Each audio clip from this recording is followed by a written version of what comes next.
ആ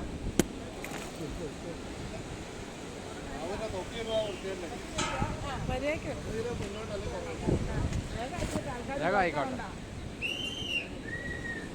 ആ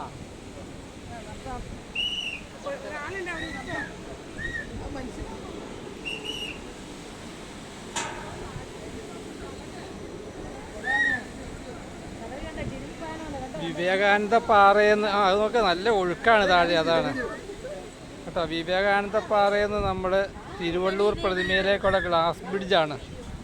അതുകൊണ്ട് കടൽ നോക്ക് താഴെ, ഗ്ലാസ് ബ്രിഡ്ജ്.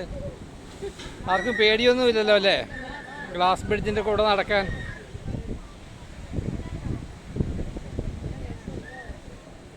എന്തായാലും ഈ ഗ്ലാസ് ബ്രിഡ്ജ് വന്നിട്ട് ആദ്യമായിട്ടാണ് നമ്മുടെ വിവേകാനന്ദ പാറയിൽ വരുന്നത്.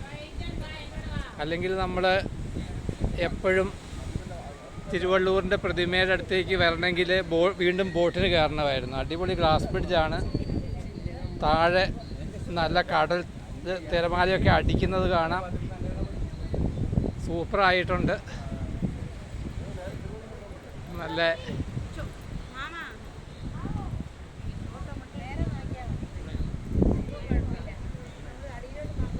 അടിയിലൊക്കെ നോക്കിക്കോ, ഇത് തകർന്നൊന്നും വീഴിയല്ല.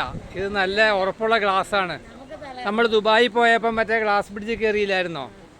അതുപോലെ തന്നെയാണ് കേട്ടോ. അത് തന്നെ, അയാൾക്ക് അന്നേ അവിടെ കയറാൻ പേടിയായിരുന്നല്ലോ. ആ സൂപ്പറായിട്ടുണ്ട്. തിരുവള്ളൂരിൻ്റെ പ്രതിമയിൽ നമ്മൾ എത്തി.